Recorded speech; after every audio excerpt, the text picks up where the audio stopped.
1960s, a teenager managed to deceive banks, airlines, and businesses across several countries. Before turning 21, investigators would link him to fraudulent checks worth millions of dollars.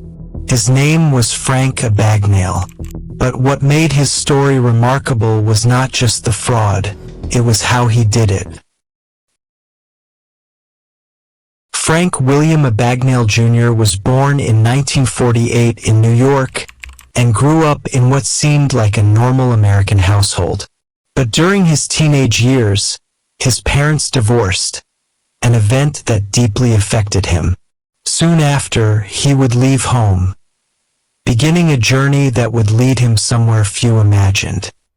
At just 16 years old, Abagnale was living on his own.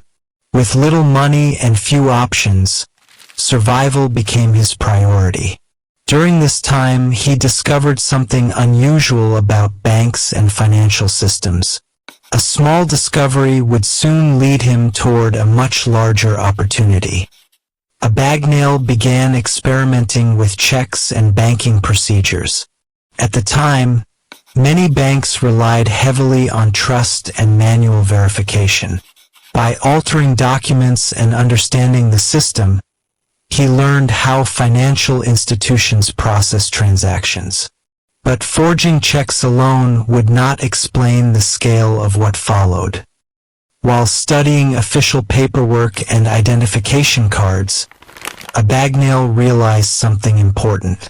People rarely questioned someone who looked professional and confident. A uniform, a badge, or the right paperwork could open doors. This realization would soon lead him to adopt a disguise that changed everything. The disguise he chose was unexpected, a commercial airline pilot. Wearing a convincing uniform and presenting himself confidently, Abagnale found that people trusted him without question. But the uniform was not just for appearance.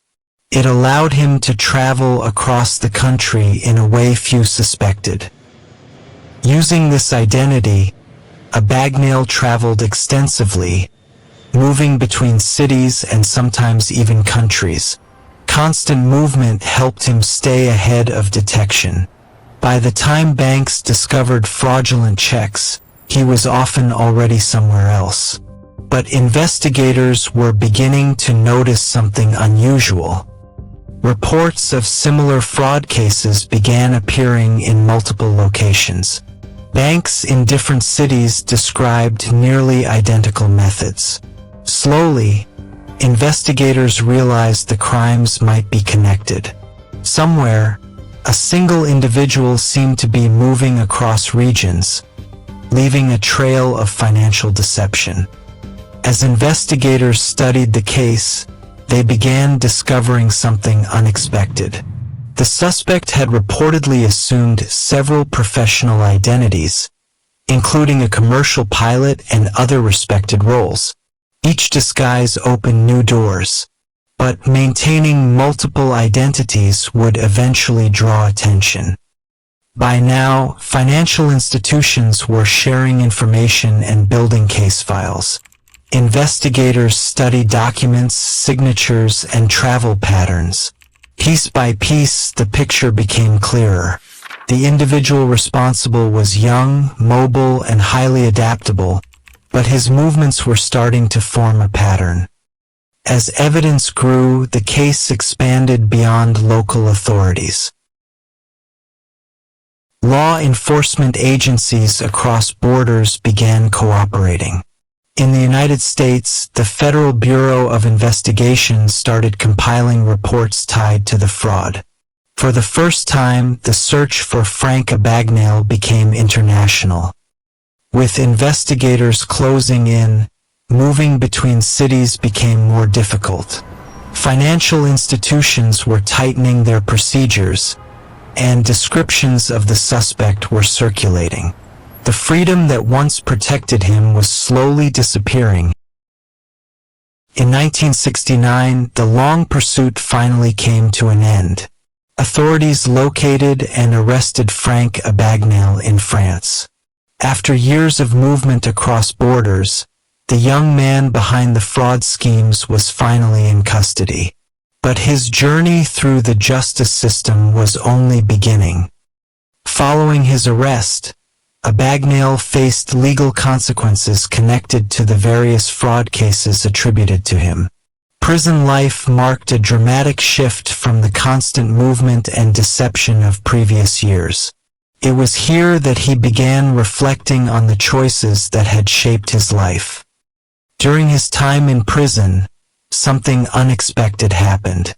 Authorities realized that Abagnale understood financial fraud in ways few others did. The same knowledge used to exploit systems could also help protect them.